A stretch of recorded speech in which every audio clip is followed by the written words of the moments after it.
everyone. Welcome back to Beyond the Trailhead. Today we got an awesome guest with us today. I met him at Outdoor Retailers. No, it was actually Western Hunting Expo, I believe, a little while back.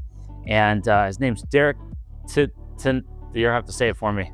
Tillotson. Tillotson. Oh, man. We practiced it, and that's what threw you off, I think. I think the practicing probably made it worse. Tillotson. So Yeah, he's the CEO and creator of Haven Tents. And if you haven't heard about them, they're an amazing product. You actually had another product that just came out a while back, and I'll let you talk about that more as we're chatting. But we'd just love to hear a little bit more, Derek, about what your product is, what your company is, and kind of how you came about creating your tent. Is it tent hammock? Like I know it's Haven Tents, but I know it's a hammock tent. From a business standpoint, we called it a tent.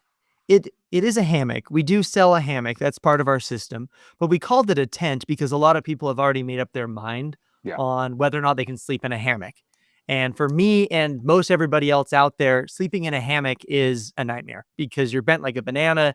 You can't straighten your legs, or you can't spread your legs, and you can't, if you you have to sleep at a diagonal to sleep on your side and things. So there's a lot of difficulties to sleep. And people can figure it out. But it's very different from the at-home sleep experience, right? And so we wanted to distance ourselves from the earlier perception of what a hammock is like. And so that was one of the reasons why we called it Haven Tents. We also feel like our system is not just a hammock, but there's rainfall. There's a lot to it, and it can be pitched on the ground like a regular tent, which is why we call it Haven Tents instead of Haven Hammocks. Okay, cool. We didn't want to put ourselves in that box. Yeah. Well, because I've seen pictures of it. I've laid in it and stuff like that. It's crazy comfortable. So, and I have a couple of like other brands, like the banana style hammocks and stuff like that. And I've never been able to kind of get into hammock camping. I'm going to try it a couple times this winter and then this coming summer. But so I guess tell everybody first, like, what was the aha moment, or how did you kind of come about this, or how old is your company first of all, and then how did you come about it? So when did I have the first idea? Probably, let's see, in 2018, I was laying in just a regular gathered end hammock, and I'm kind of a tinkerer where I kind of, and I don't have an engineering background or a product development background at all. But I had kind of had, different ideas about products over time. So I'm laying in this hammock. I thought this would be so much better if I was flat. How could I lay flat in a hammock? And I started to kind of solve this problem for myself. And I was up at our ranch in Oregon without any internet. And so I was just kind of going along in my mind how I would solve it. Started kind of penciling out a few ideas. And then when I got home and got back to the internet, I realized, wow, I kind of thought of something new, something I haven't seen before. And so I started to work towards a prototype. And about a year and a half later, in 2019, we launched Haven Tents on Kickstarter. And so I had kept the idea really close to the vest or whatever, close to the chest, whatever that expression is. I didn't tell anybody about it. So nervous about somebody jumping in and stealing my idea. Yeah. And so, like, other than my really tight circle, nobody knew that I'd spent the last year and a half developing a hammock. And so when I posted on my personal Facebook, everybody was like, what? You have a hammock now, huh? And, I had a background in sales and marketing. And so I made the video, I made all of the graphics, and I basically did everything super bootstrap for that first Kickstarter campaign. And I told a pretty good story. I basically said, this is the most comfortable way to sleep outside. And, you're going to lay totally flat. It's better than sleeping on the ground on a pad. It's better than sleeping in a regular hammock. It's better than a cot. This is the most comfortable way to sleep outside. Yeah. And we, got all these orders. We raised close to $100,000 in our first campaign. Wow. And so you have all these people that you've told, hey, this is the best thing since sliced bread. And then that first little mini container of stuff arrives, and you have this like moment of, oh no, did I oversell it? Are people going to say this actually isn't all that great? Yeah. Or are they going to get it? And what we, a lot of companies will kind of struggle for years until they kind of turned that corner. But for us, it was pretty immediate because our first customers became our biggest advocates. Yeah.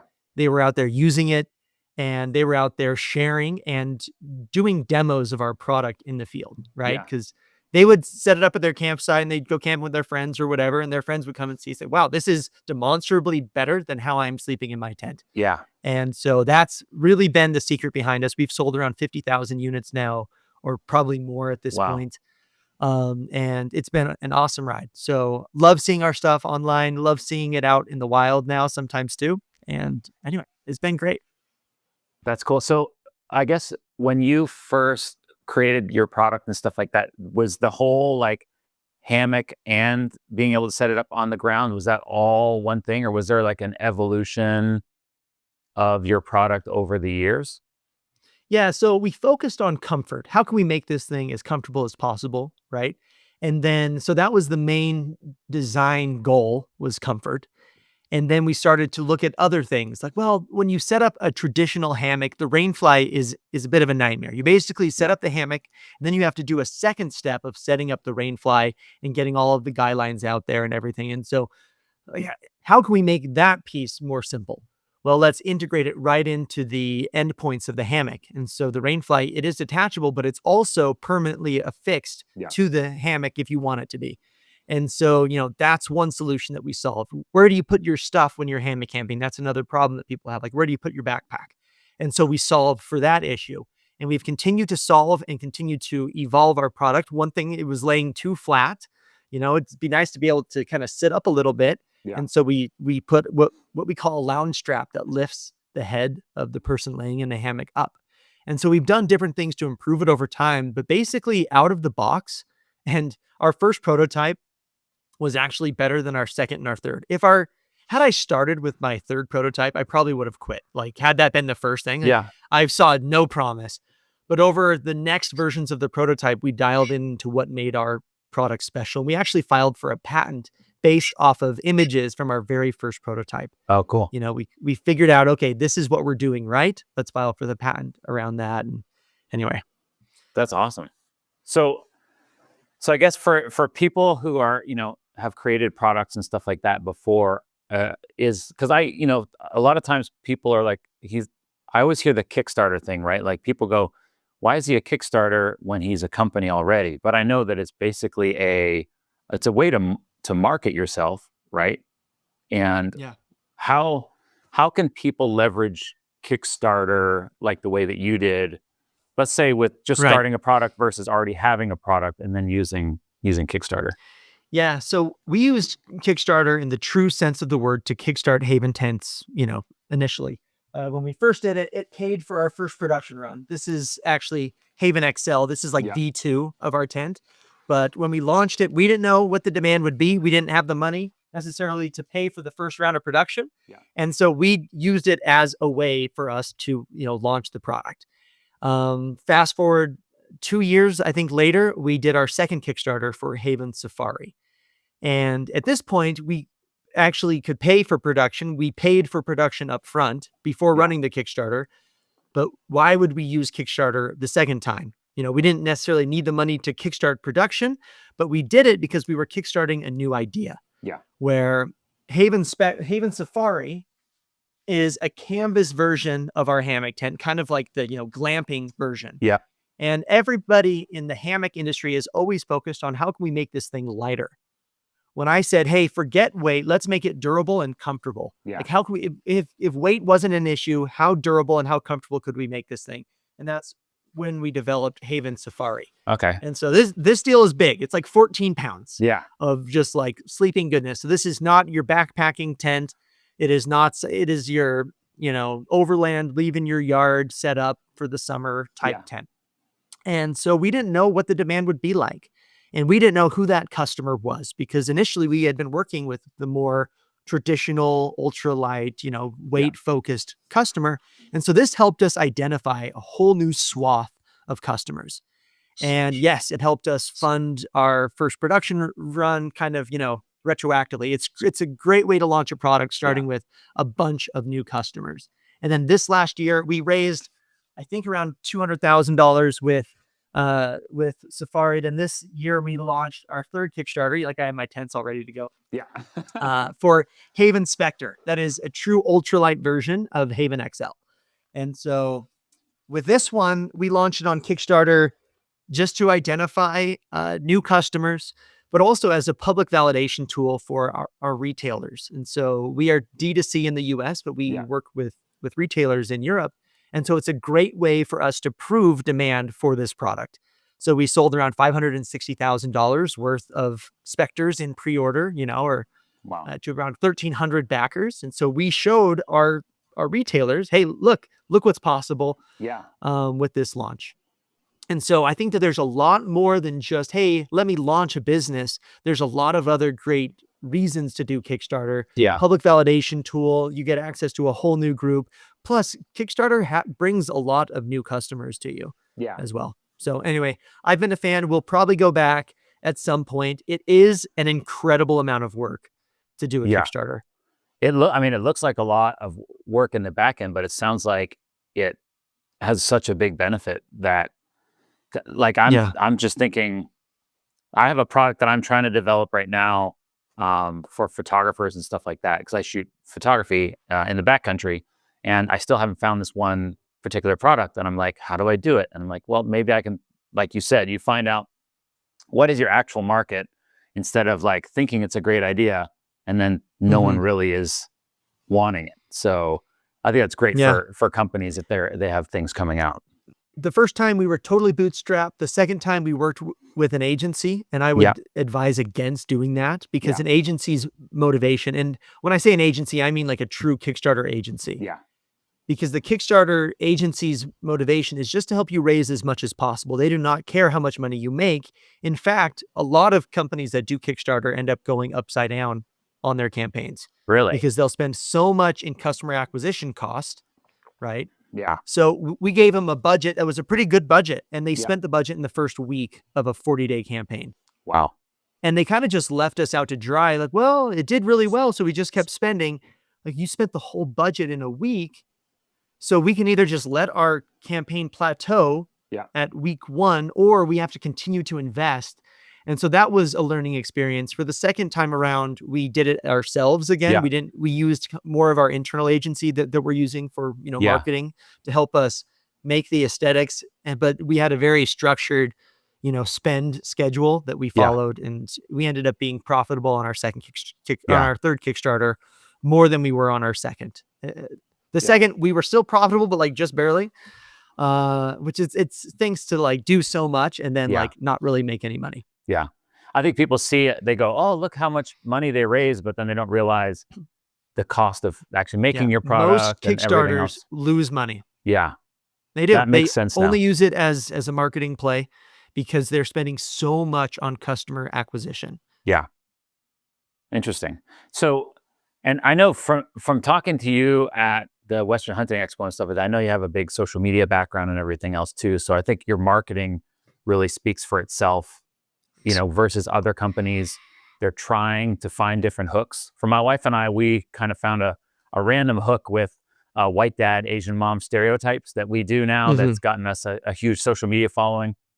And I'm like trying to find the hook that's going to work for maybe for my outdoor photography and stuff like that right now. But you've got a good mindset on it. So I think that's why you're also very successful too, is you got that marketing mindset, the sales mindset that some people are missing. Yeah. So I think they need someone like you on their team all the time.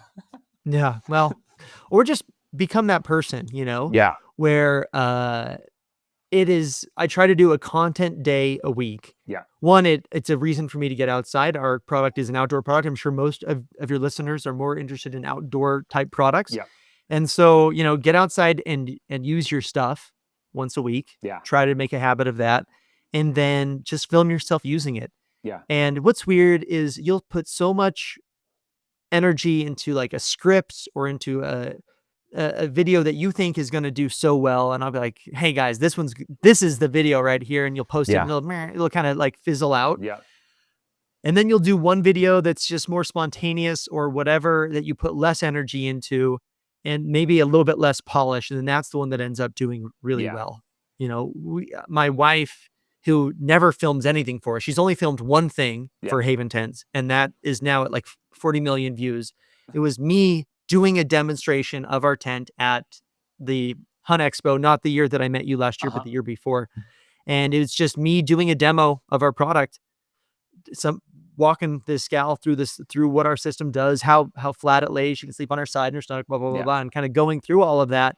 And that video blew up. It took me, 10 minutes to shoot. Yep. Took me another 30 minutes to edit, and Yep. it's netted us around 40 million total views, probably more now. Yeah. Across our channels, which that is worth millions of dollars as far as, if you were to pay for those views.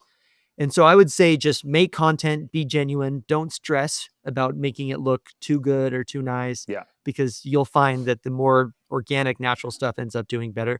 Yeah. I got one of those I saw it on like the TikTok shop, one of those like necklace mounts for your cell phone. Uh-huh.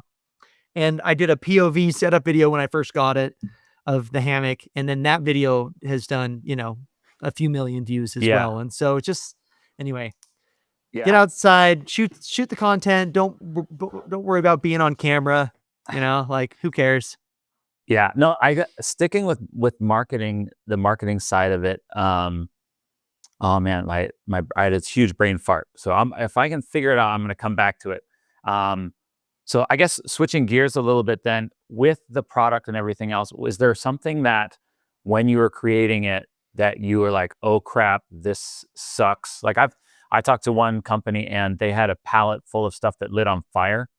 And the company did not insure it that was shipped it. Yeah. And so now they were out like $150,000 in product and stuff like that. Is there something that's like when you were creating the product, you're like, oh crap, I had to fix this or that? Yeah. I mean, our first batch of rainflies, didn't work. Small problem. Yeah. They would kind of leak, and it was funny because they would leak like right above your face. And so like and just like one little drip, because I had these loops going through, they worked in prototype, but when they went to production, it didn't work, blah, blah, blah. So we had to issue new rainflies to all those first Kickstarter backers, darn it.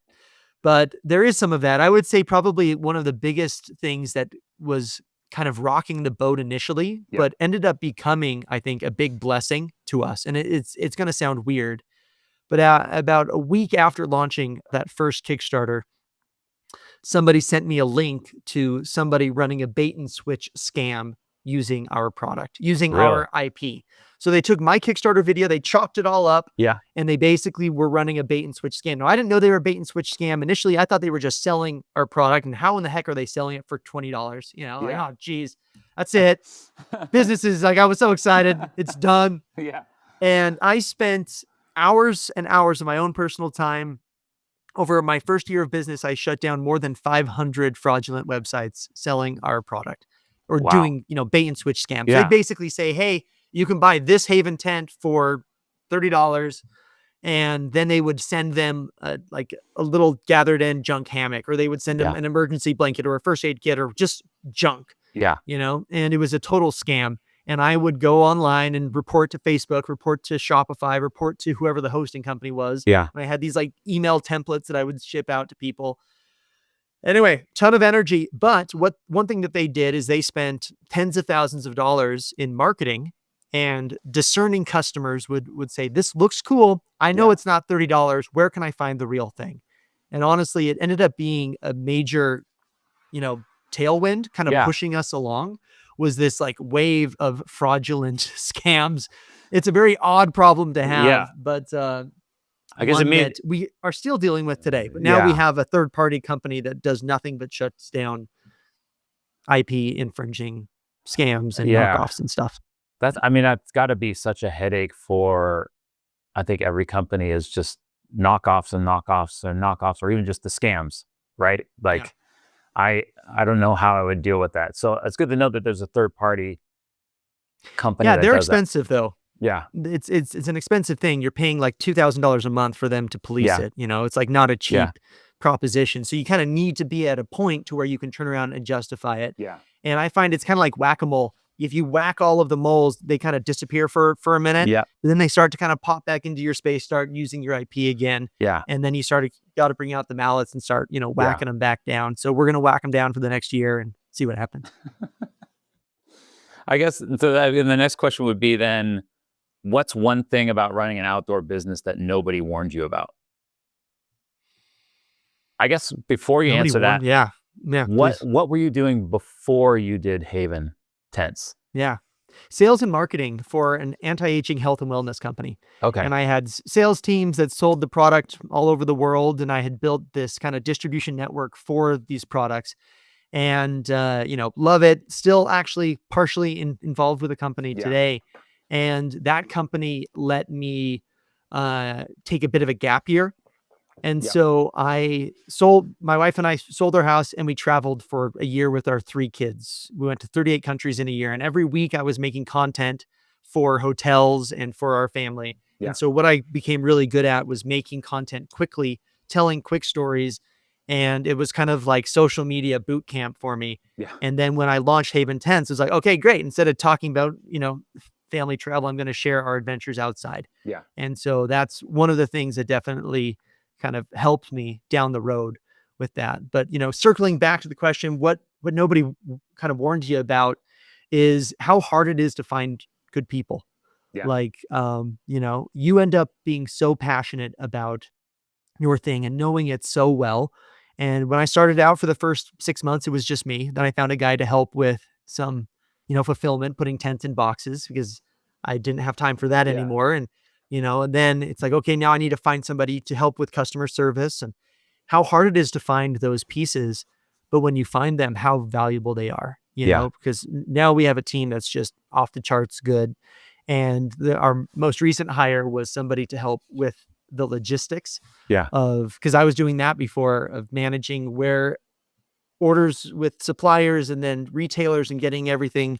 We have most of our business here in the US, but we have a third party distribution center, a 3PL in Europe. Yeah. We work with, retailers in Europe and Japan and in Australia and New Zealand too. So we have like this, network in place now. Yeah. And it had grown to the point where it could no longer grow because I couldn't invest more time into growing it. Yeah. And so finding somebody good who can take over that, it was hard. It took us a few shots to find the right guy, but now we are so blessed to have a great team that I'm like, Yeah. oh, great. Now I can put more into the business, including this, fly company Yeah. that we just bought, because now we have this structure in place for doing Yeah. more.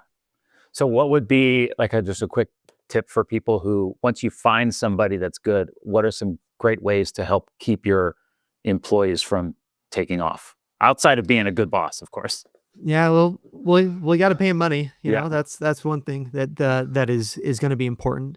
What I found is giving responsibility, which is great for me because I don't have the energy to micromanage somebody. Yeah. And so I'm not going to be looking over the shoulder. So giving people freedom and autonomy Yeah. is really easy for me, but I think that's pretty hard for other people to do. Yeah. To let go of the reins. I'm like, take the reins. Yeah. I don't want the reins anymore.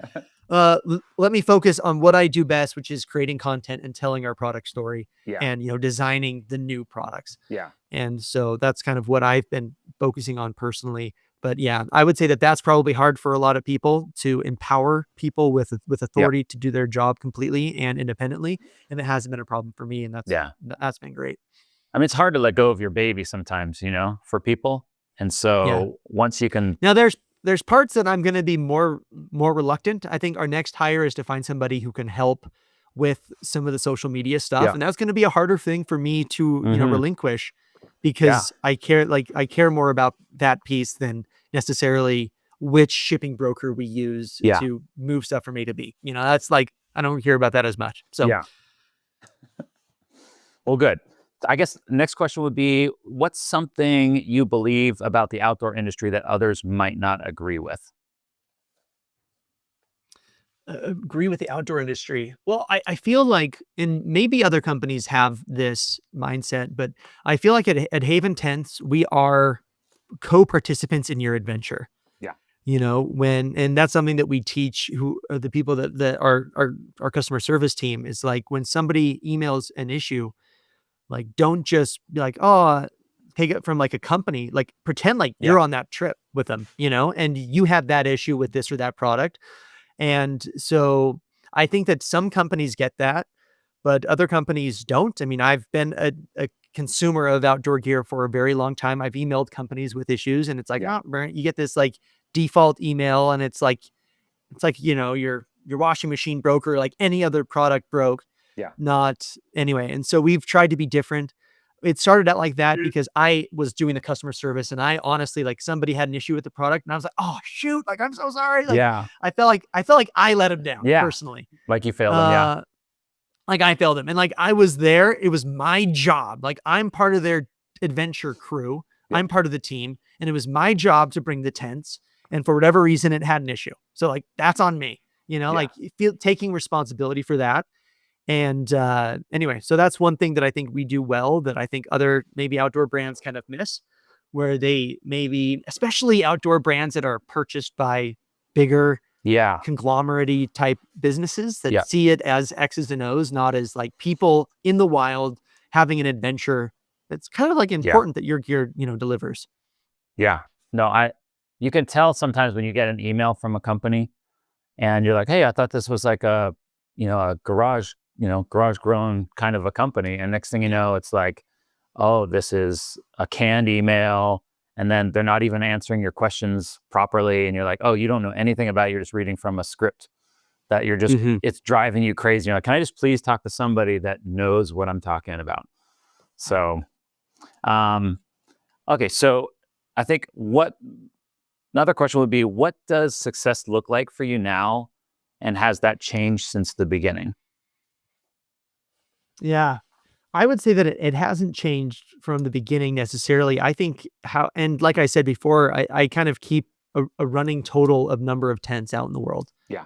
And right now we're at about 50,000 tents.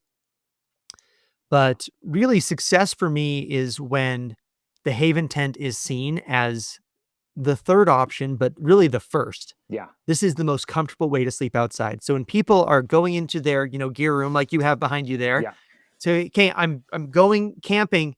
Do I bring my hammock? Do I bring my tent, or do I bring my Haven? Yeah. Of course I bring my Haven because I'm going to sleep better with it. Like not making like, oh, this is another tent, this is another hammock. Like this is a third independent option that is more comfortable than the other two. Yeah. And so like for me, success will be that. It'll be like not being another tent, being another hammock, but creating our own category of product. Yeah. Which is the Haven tent, which is the most comfortable way to sleep outside. Yeah. So for me, that's a long-term goal. Yeah. Is to have it be, oh, I Googled it, or having it be, oh, I'm going to sleep in a Haven tent, because why would you sleep in anything else? Yeah. Because I think when I saw it at first, I was like, oh, that's really cool. And then I saw pictures of like someone sleeping on the beach on it. And I was like, oh, wait, you can set it up like this On the ground too. And I was like, oh my gosh, that's so cool. It's so multi-purpose. And then from me in an ultralight perspective, I had seen like the new, what's the newest one that you have again? Haven the Spectre. Haven's the Spectre. It's so light that it replaces so much stuff that at first you think, oh, it's a few ounces more than a tent, but then you realize that it replaces a lot more than just your tent. So it's like, oh, maybe I do need to go that route. I love the fact that the way that it looks too, how it's like it's semi-transparent and stuff like that, and you can see everything. Because I love like cowboy camping as much as I can, and so if I can see outside, then I'm like, So how, from a business perspective, like how often do you feel like you need to create a new product to show innovation? Right.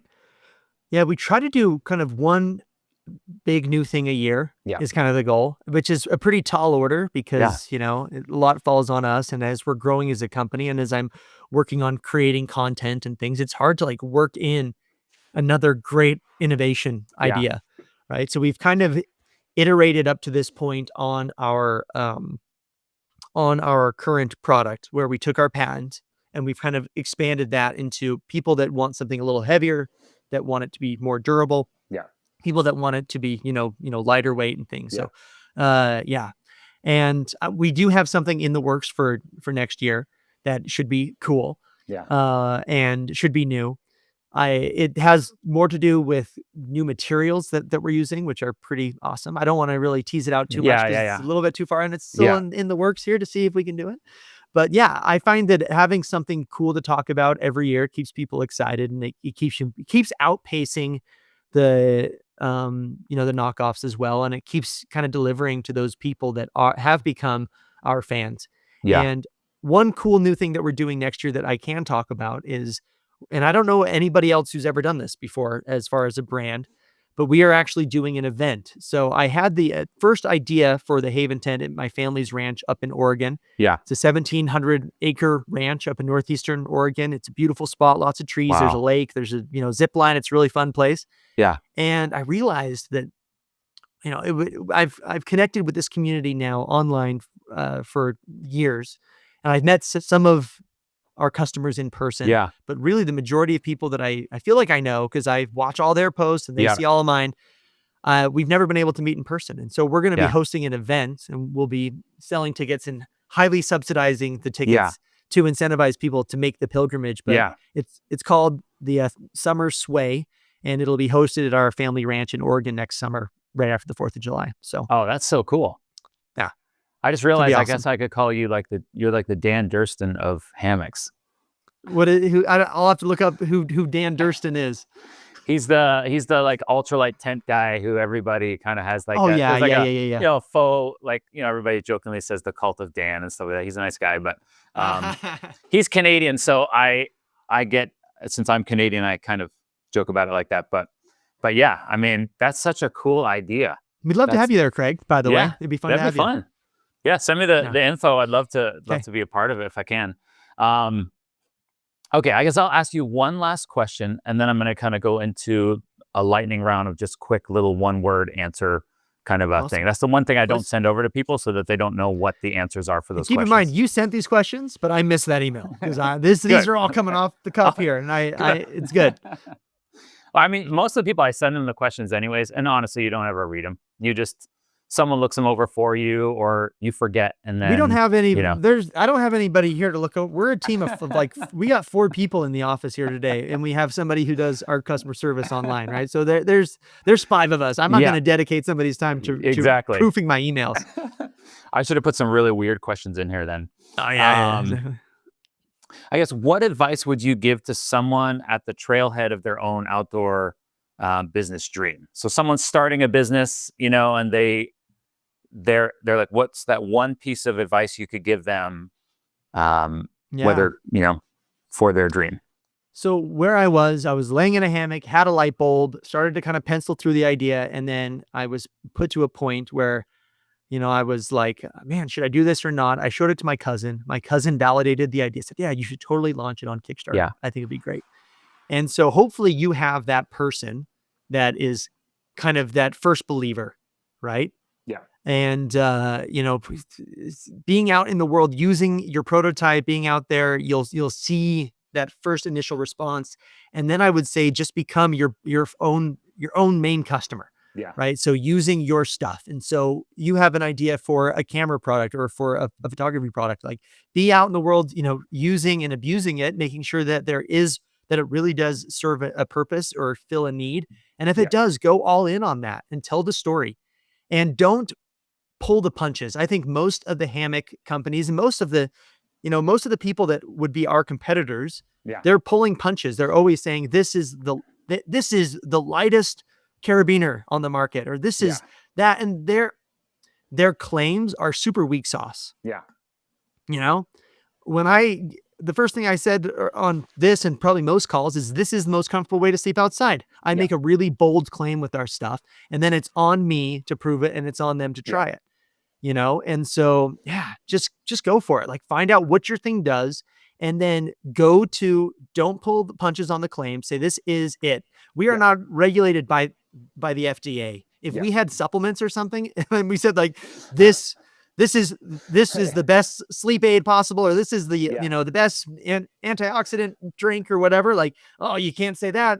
There's nobody is going to regulate if I am out there saying this is the most comfortable way to sleep outside. And I honestly believe it, and most of our customers do too. Yeah. So go full on in with the claims. If you get people that are disbelieving on the comments, a lot of people, they kind of self-censor the hype around their product because they get 1 or 2 people that disagree with them in the comments. Yeah. And, that like can't, whatever, lowers their own personal excitement about the Yeah. thing. When people say, nah, this is just a regular hammock, or nah, they've been doing this since forever, or this isn't better than a 10, or this is heavier. It's like, I love it. It's just Yeah. engagement. Yeah. Like guess what the number one comment is on all of our social media stuff? Negative stuff. Right. It's not No. necessarily negative. Yeah. Well, I guess it could be negative. Yeah. The number one comment is bears. Oh, like this is a bear burrito. This is a bear, like, oh man, the bear's gonna get you. And it's just, at first I was so bugged, like, gosh, it's fine. Yeah. Because you're just as protected in a haven tent as you are in a ground tent, which is to say you're not protected at all. The bear wants you in there, they're gonna get you. So practice bear safety. But then I was like, wait a minute, this is awesome. This is engagement. They are like, I'm just gonna lean into it. Yeah. And so now I love it when people do the bear thing, because I know that video is reaching a new audience. Yeah. These people have not seen our stuff. They are like, that is the group that I'm looking for. Yeah. In fact, whenever I post a video, the thing that I'm looking for most is, and I'll kind of do a little show real quick right here. I got to switch. So this is one that I just posted for Rare Gear, which is the new company. And I'll view my insights, and you'll see this video has done pretty well for Rare. But you'll see something there that the big purple circle are non-followers, and like the magenta pink line are followers. And so when you have only 2% of people that see a piece of content that are followers and 98% that are not, that is a good piece of content. And so you're going to get a lot of misunderstanding. You're going to get a lot of people that talk about the bears or that say it's a bad idea because it's their first time seeing it. And now you get to win them over with additional content because they've seen it once. They may or may not follow you, but they're much more likely to see it the third time, or they may see your ad or whatever. And in sales, it takes multiple touches to convert. Generally speaking, it's like 5 or 6 touches. Yeah. And so they see your thing, they visit your site, they see an ad, they see it out on the trail. Like, oh, now they're up to 5 touches. They see it, one more of your posts. Okay, I should get this because I've seen it around, right? It becomes more familiar. Yeah. And so anyway, I don't know what the question was. No, but that's it really morphed good. into excitement around, just rolling with it. Being big with your claims. Yeah. Say what the product does. Yeah. And let the arguments ensue. Yeah. No, I think confidence in your product, just like I always reference wedding photography when I'm talking to people because I was a wedding photographer for 15 years and I still shoot weddings. And I see so many people that are not confident in what they do.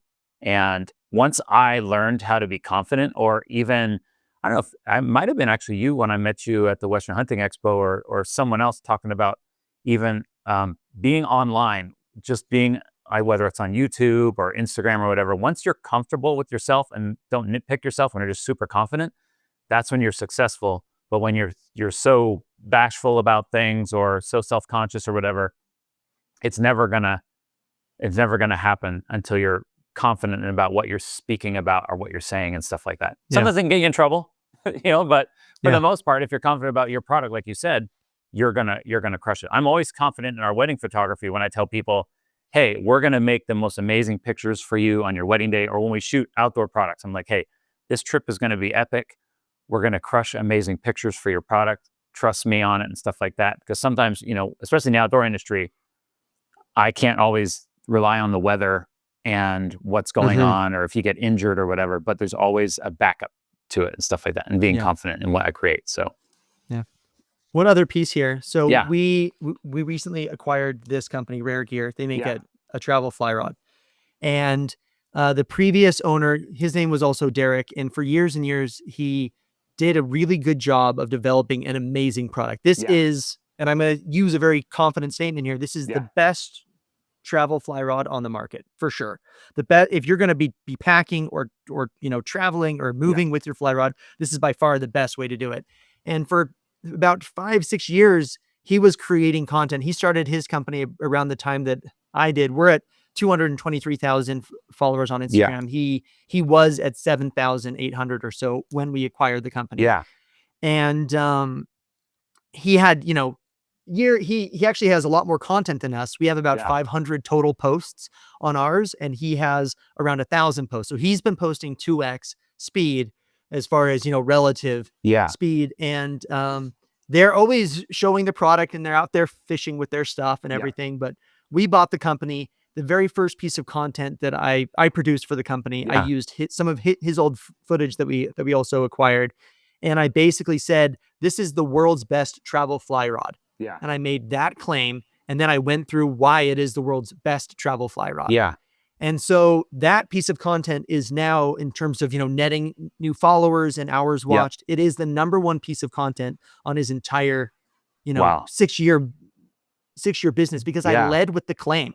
I said, this is the world's best travel fly rod. Yeah. And some of the comments debate that. Yep. And we just come back and say, hey, I hope you can try it with speed and portability. This is the best travel fly rod. Who cares, right? Yeah. But a lot of people, most of the comments on this are, wow, I've never seen this before, because it is reaching that entire new audience. Yeah. And so I went back to a creator that we're working with on that channel and basically said, we need to shift our whole messaging into, this is another fly company, to this is the best travel fly rod. Yeah. Anyway. That's so cool. Anecdotal, has nothing to do with Yeah. Haven Tents, but just getting that really clear messaging across is important. No, I think that just gave me a bunch of ideas for some stuff that I'm going to be doing for our channel and stuff like that. Because sometimes it's hard to find that starting point, but I think that's such a good hook for reels and content. Is like, people go, oh, it's the best. Oh, I want to find out more.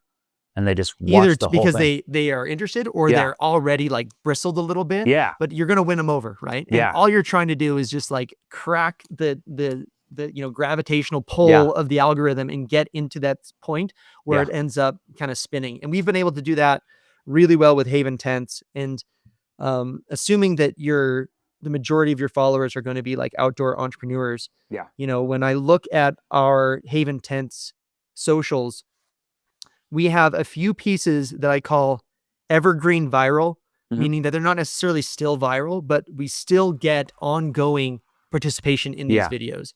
And so, ones that I posted a couple of years ago, just, new likes. And so everything has, and so you get a few pieces of evergreen, viral content that really clearly illustrate what your company does or shows it. And for whatever reason, the algorithm just keeps kind of serving it up every now and then to people. Yeah. And it's awesome. You get like this, it's like having a bunch of trees in an orchard that are like producing apples for you. Yeah. Where you just get all of this referral attention from these really good pieces of content. And then you'll post one that's not as good, but it doesn't really matter. You just get this like steady drumbeat of followers. And anyway, so that's awesome. No, I love social media. That's all I got to say about that. Yeah. How hard it is sometimes to do social, and it's like you feel like you crack a code, and then you have my wife just flies with it. She always asks me my opinion, and I'm such a perfectionist that she asks me, I give her 5 opinions, and then I say, you know what, don't even ask me, just do it, because everything you create gets millions of views, and everything that I put my opinion into only gets 20, 30,000 views, which still is a lot. But when you're used to getting millions of views and then it get that, and I'm like, you know what, she's the expert. I'll let her be the expert. I'm going to let her listen to this part of the podcast too, because she's going to be like, oh, I've got so many great ideas. So run with them. Yeah. So before I get into the rapid fire round, where can they find the stuff for the fly rod as well? Yeah. raregear.com. Okay. Rare Gear is the social handle. So a little quick story on this. 5 years ago, I was looking for a travel fly rod because my cousin was getting into it, but I would just watch him sit on the riverbank for like 10 minutes, stringing out his fly. And he's like carrying this big clunky case and banging it into stuff as we're hiking around. And so okay, is there a collapsible fly rod? So I got this thing 5 years ago and started using it, and have just grown to love it. The fly stays on, it sets up super quick. And so what I love is it just dominates the space of travel fly fishing, which is kind of a smaller, like there's a lot more people that camp than are interested in fly fishing, right? So it's like the Haven target is much larger than the Rare target. But if you're interested in just getting into the sport like I was, or you're already in the sport and you want to do more of it spontaneously, Yeah. This thing fits in like the door of your car, so you can just like leave it in there always. Anyway, Yeah. it's a really cool company. Rare Gear. Again, Derek, the founder, he did such a great job in developing the product that it is awesome.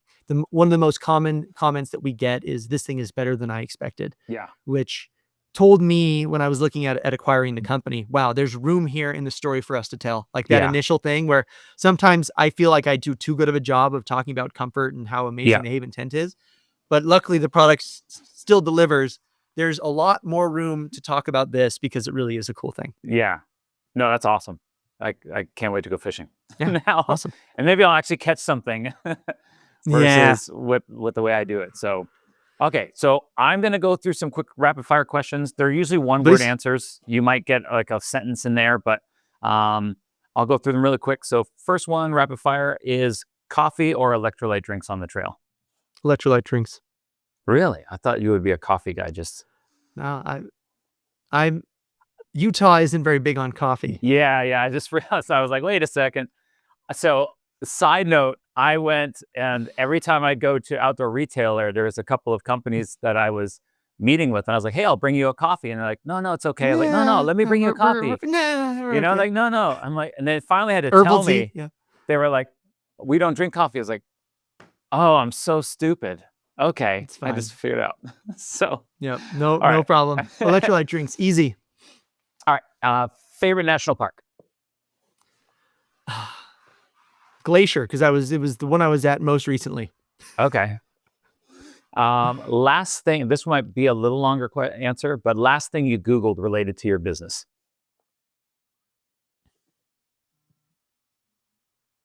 I don't Google anything anymore. ChatGPT. ChatGPT. Yeah. Like, why would you Google something for your Yeah. business? The last thing I probably asked about was copy for a post I was doing. Yeah. I don't.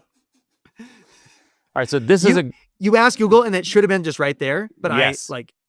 I am on AI all the time. My wife gets mad at me when I'm teaching the kids how to use AI. She's like, don't teach them how to do that. They're cheating. And I was like, no, they have to learn it, because if they don't, I taught my son how to study yesterday because I couldn't figure out how to teach him how to study. So I took a picture of all the stuff that he had to study for. Yeah, and I it's put wild. ChatGPT, I said, create me a study guide for this, and then create me a test that I can give my kid after he's studied. And then boom, got it, gave it to him. He crushed it. And I was like, I showed him how to do it so he can create his own study guides. All right, next one. This is the easiest question that you're going to answer today: is tent, hammock, or cowboy camping? It's the third option. Really? Haven tent. Well, Yes. it's a Haven tent, Yeah. right? Like, that's what I'm trying to do. Yeah, where yeah. you made that list: Yeah. tent, hammock, or cowboy camping. We're Yeah. trying to put the Haven tent on that list, All not category. Yeah, as a tent or as a hammock. We're trying to create our own category. that's cool. I'm going to add that to that next time and see if someone go. answers it like that. All right, worst trail snack you've ever tried? My cousin brought a tub of honey instead of a bear of honey on our week-long horsepacking trip through Yellowstone. He thought it would be easier, but when it was in the saddlebags, it got heated up, and then the tub poured everywhere. And so Oh my gosh. he was bringing the honey for our peanut butter and honey sandwiches, Yeah. and it was a disaster. So that was the worst. A tub of honey. That's so gross. All right, so what's one outdoor skill you still kind of suck at? Man, hopefully you can edit for time. Outdoor skill I kind of suck at. I'd say I've focused so much on honing my outdoor skills that I would say I'm above average in nearly all outdoor skills. That's good. Humility, I guess, would be the outdoor skill that I suck at. All right. So next thing is I would say fishing. Honestly, I'm not very good at fishing, and I get frustrated quite a bit. And so I You're hope to going get better all at in fishing. on fishing now. I'm going all in. I better become more proficient. All right. One word your team would use to describe you. Energetic. Yeah. No, I get that from you. You're like always level 10 with energy, which is awesome. So Does your wife ever get annoyed with that? Because I know my wife is like, can you just sit down and chill? And I'm like, I can't. I'm just always going. She's kind of become used to it. Yeah. All right, 2 more. What is one app you can't live without for work? ChatGPT. And we're also developing an app, which I think the next time that we're on the call, we're going to have a lot to talk about there, because we found a problem in our e-commerce business that everybody else who is in e-commerce, especially in the outdoor industry with a product, struggles with, which is when people send you a message saying, can I get a free thing in exchange for content? How do you handle that relationship? We have the perfect solution to it. And we're going to be launching an app at the beginning of next year that solves this problem for us and every other outdoor brand. Oh, that's awesome. I am so pumped on this app. That's cool. I just talked to a company that I'm working for, and they had done the social media thing with giving out stuff to so many people, and they couldn't keep track of it and everything else. And he goes, I'm just going the paid route now because people weren't delivering what they were promising, and he couldn't keep track of it. So it'd be interesting to hear that. We have a perfect solution, and I would love to hop on a podcast with you again to talk about it once it's live and up and running, because we used it for a year, this solution for ourselves. And then we said, oh, this is working so well. Let's stop using it and formulate an app that'll formalize the structure of it. And it's going to be amazing. That's cool. I can't wait to hear about it. Yeah. All right. Last question. What's something you're still learning as a leader?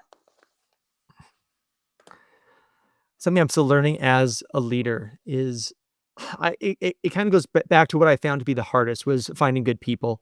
And I think that we're still doing that. And so this next thing of identifying pieces of workflow that should be done by somebody else, and then turning that over to them to let me focus on what I should be focusing on. I think that is something I'm still struggling with.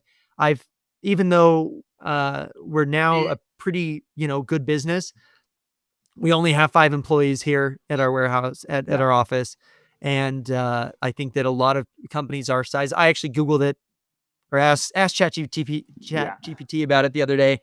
Like, hey, if a company is doing X, how many employees would they normally have? And it thought that we should have 10 to 15 employees. And I was stoked that we only have 5. Yeah. And so I think we're doing more than we probably should be. Yeah. But that's one area that I feel like I need to improve on. Awesome.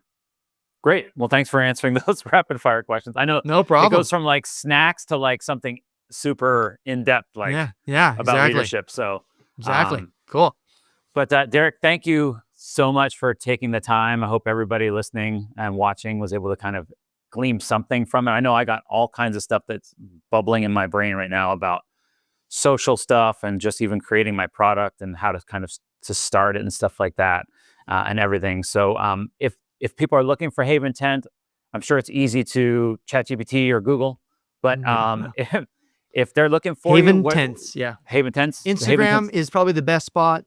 I actually don't really do much on my personal Instagram. I basically am just building Haven and, Rare Gear. We're also on TikTok, also on YouTube. We are now the largest. Again, I keep comparing us to other hammock companies, but we're not a hammock company. We are a sleep company. But we are now the largest hammock company on social media across channels. And so that's including Eagle's Nest Outfitters and other people that have been around for a very long time.